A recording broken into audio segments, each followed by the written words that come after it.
Hi hello வணக்கங்க. நம்ம இன்றைக்கி வீடியோவில் பெப்பர் சிக்கன் தாங்க செய்ய போகிறோம். அதுக்கு முன்னாடி சேனலை சப்ஸ்கிரைப் பண்ணாதவங்க சப்ஸ்கிரைப் பண்ணிவிட்டு பக்கத்தில் இருக்க பெல்லைக்கனை கிளிக் பண்ணிவிட்டு வாங்க வீடியோவில் நம்ம பார்க்கலாம். இப்போ நான் 2 ஸ்பூன் மிளகு, 1 ஸ்பூன் பெருஞ்சீரகம், 1 ஸ்பூன் ஜீரகம் இதை நம்ம மிக்ஸி கப்பில் நம்ம பவுடரை நுணுக்கிக்கலாம். ஃபஸ்ட்டு நுணுக்கி எடுத்துக்கலாம். கடாயை வச்சாச்சு. நம்ம சூடு பண்ணிக்கிட்டு நம்ம ஆயில் சேர்த்துக்கலாம். இப்போ நான் ஆயில் சேர்த்துக்கிட்டேன். இப்போ நான் இன்றைக்கி 1 கிலோ சிக்கன் செய்ய போகிறேன். அதுக்கு தேவையான அளவு இப்போ நான் 2 பட்டை, ஒரு 4 கிராம்பு சேர்த்துக்கிட்டேன். இது கூட நான் இஞ்சி பூண்டு பேஸ்ட்டாக சேர்க்கலை. 1 டீஸ்பூன் இஞ்சி சின்ன சின்னதாக கட் பண்ணிக்கிட்டேன். அது கூட 1 டீஸ்பூனுக்கு பூண்டு சின்னதாக கட் பண்ணியிருக்கேன். 2 வரமிளகாய். இது நம்ம எண்ணெயில் நல்லா வாட்டிக்கலாம். இப்போ பாருங்கள், நல்லா வதக்கிக்கணும்.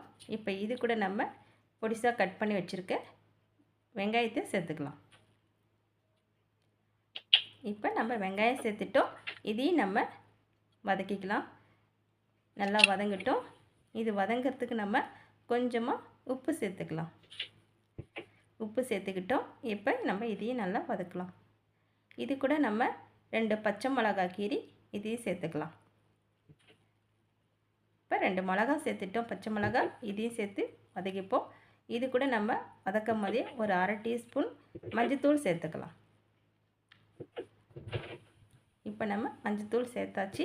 அதையும் நம்ம நல்லா வதக்கிக்கலாம். நல்லா வதங்கட்டும்.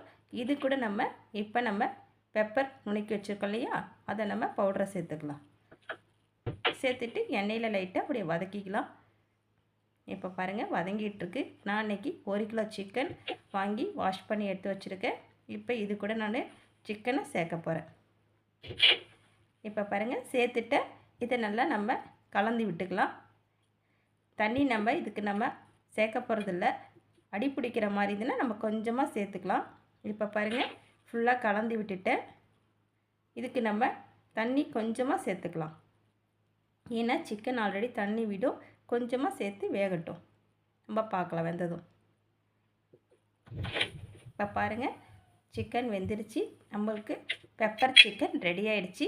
மேலாக கருவேப்பிலை தூவி 2 நிமிஷம் கிண்டி விட்டுட்டு நம்ம ஸ்டவ் ஆஃப் பண்ணிடலாம். அவ்வளோதாங்க, சீக்கிரமாக நம்ம குயிக்காக ரெடி பண்ணிடலாம். பெப்பர் சிக்கன் ரொம்ப டேஸ்ட்டாக நல்லாயிருக்கும். ரெடி ஆகிடுச்சிங்க. அவ்வளோதான். இது நம்ம சாதத்து கூட, சப்பாத்தி, தோசை, சைட் டிஷ்ஷாக எல்லாத்துக்கும் சாப்பிட்லாம். அட்டகாசமாக டேஸ்ட்டாக ரொம்ப சுவையாக இருக்கும். இது போல் நீங்களும் ஒரு டைம் ட்ரை பண்ணி பாருங்கள். பெப்பர் சிக்கன் ரொம்ப நல்லாயிருக்கும். எப்படி வந்திருக்கு பாருங்கள். பிடிச்சிருக்குன்னா மறக்காமல் ஒரு லைக் பண்ணிவிட்டு சேனலை சப்ஸ்கிரைப் பண்ணிவிடுங்க. அடுத்தடுத்த வீடியோவில் பார்க்கலாம். ஓகே, பாய்.